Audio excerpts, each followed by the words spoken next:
Hey guys, Devex here. Today I want to talk about the Centurion Mark 1. Most of you are probably wondering, why are you not in your garage? Yeah, technically I don't own this tank anymore, but I played quite a lot of games. Anyways, what is the good things about the Centurion Mark 1? I'll tell you my equipments afterwards because I remember it. The thing is just the penetration on it's just the quick firing and very strong gun. Like, this is the same gun you will find on the Carnarvon.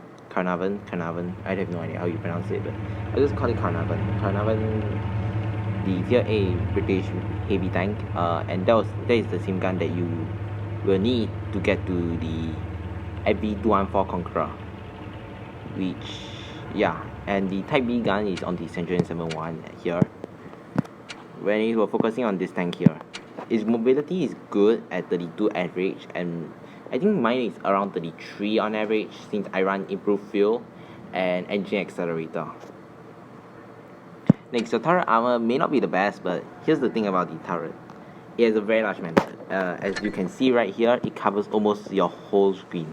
And of course, I have been panned by a freaking RHM with the 15 centimeter through the mantlet. That is like the biggest what the fuck moment I've ever gotten, but yeah. With that, many people will try to shoot a roof, which if you're on flat ground, yeah, they are just going to pan. I've tested this before, and I tested this with a Centurion, shooting at a Centurion, and yeah, it just basically butters through the roof. I have no idea who's adding me, but yeah. But anyways, equipment.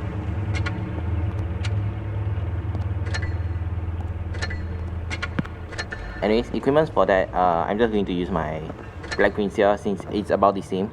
I'll run calibrated shells because the penetration is not the best. Defense system because, let's be honest, I'm not going to ram anybody. Improved optics because I'm not going to sit at the back and camp like a TD. Enhanced gun laying drive because aim time. Improved assembly because you don't have much armor to make enhanced armor worth it. And I will run engine accelerator, but improved control also works. Lastly, vertical stabilizer because your gun is already accurate enough, why not just make your aim faster. Toolbox because enhanced strike is worthless. And lastly, high-end consumables just so that when you fire at the enemy, it's just going to take, you can fire I think about 5 shells before you have to reload, before your adrenaline runs out. And for the provisions, it's just usual tea and pudding, improved fuel, and black tea. Next, going to my replays here, camping is not okay. Well, camping is okay if like you have a specific thing in mind. For example, in my case here, this game in New Bay, I'm actually planning on covering one whole entire line.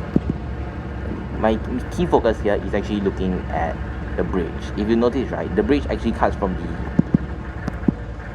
before I actually continue, the bridge actually covers from the bridge covers from there all the way until the bottom left hand corner, around there. So yeah, back to the replay. That was my main focus, and if like let's say I get contested for the bridge, I can try to I can just try to go haul down there, since I can use the ramp to the bridge as like a bridge line to work my gun depression, and on top also make my roof a bit thicker. And in this game there was a AMX 5100, an Action 10, email IS3, Progetto 46, Rheinmetall Ballistic Waffen Trigger, and a T-49. For my team, it's not really that hold down. The only hold down tank is actually the email. Which if the email pushes here, yeah, maybe I would not have won this so easily. Firing at the Progetto, just wait for him to pull, boom. This shows you the great accuracy and the great dispersion that this tank has. I wanted to push up a bit, and I saw the Rheinmetall, he was moving. I couldn't be bothered to shoot. Since I knew if I shot HG, I would not be able to hit him in time, hit the upper plate of the email.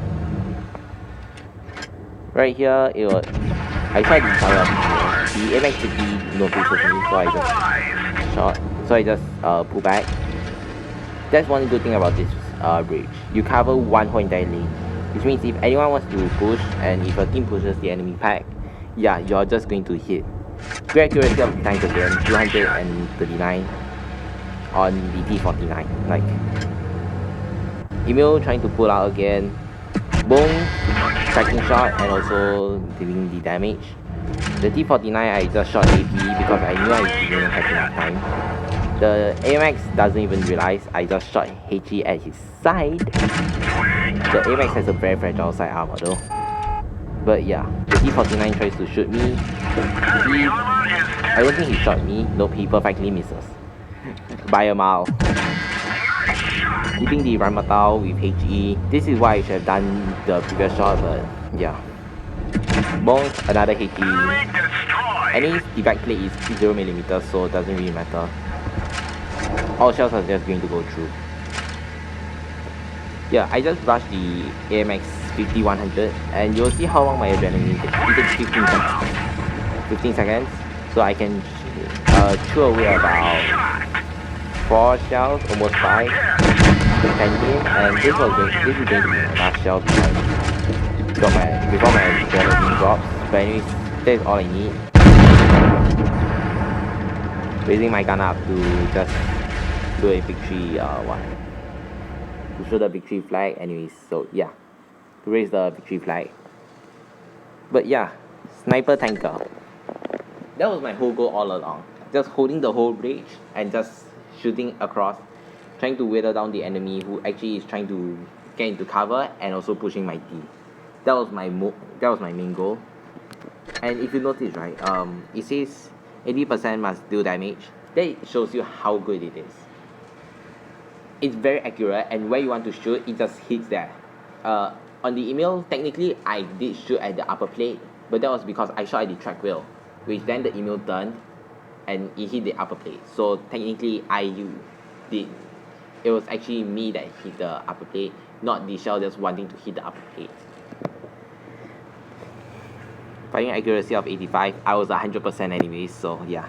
I didn't miss a shot. The only shot that I did not deal damage was on the email. Greater than 1k, yeah. And Confederate, because I didn't kill anyone, except for one guy, the Rheinmetall. I dealt top damage and top XP, but yeah. This is what you're not supposed to, just try not to do this, unless if you have a specific plan in mind.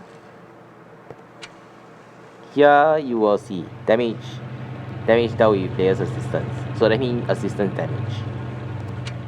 Efficiency, yeah. Press F for the AMX. Like I just whittled down his HP so fast.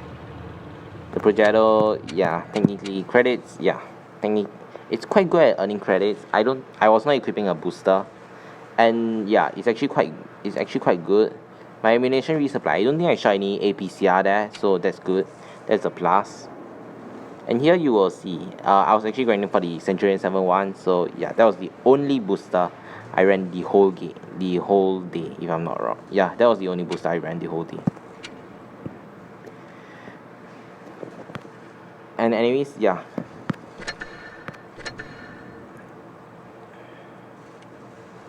Let me just quickly get back to where I'm supposed to go for the outro. Ah shit. You'll see me struggling a lot because when I sell the tank, I cannot just do my outro like in my garage. So yeah. And this thing is actually quite good. You have space armor on the side, so if you have the chance, if you're fighting against a very low caliber, i.e. for example the T49, I mean if you're fighting against the T49 that has the 152mm, or any low caliber guns, i.e. the French auto-loading lights, you can just side scrape in this tank. You can just try to side scrape, but it's not really the best. Its side armor is only 51, sorry. But just because of that space armor, you can technically side scrape if you have a very sharp angle like this. You can technically side scrape, but yeah, that is actually just they might as well just shoot your front. But yeah, there's no point even side scraping this time. Your side armor is very fragile.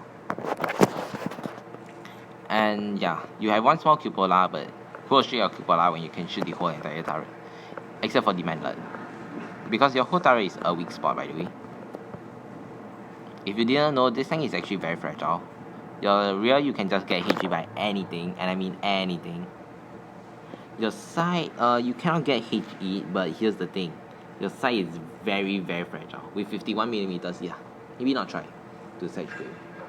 And your front is the thickest part, but like, because it's angled, and if you use your 10 degrees of under pressure, your upper plate is going to be around, I would say 250 to 300mm effective.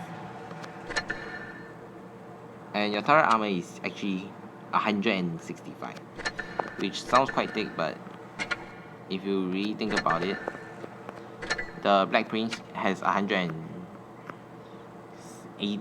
My Black Prince has 180mm of penetration with the 17 pounder, sorry, and has 152mm frontal of turret armor, which is the same as the hull. Sorry, less than the hull, but like it also has 10 degrees of under pressure, and it doesn't have that weak spot like the Centurion where it's the roof of the tank. But anyways, yeah, that's about it for today. That's all I want to talk about. Thanks for watching.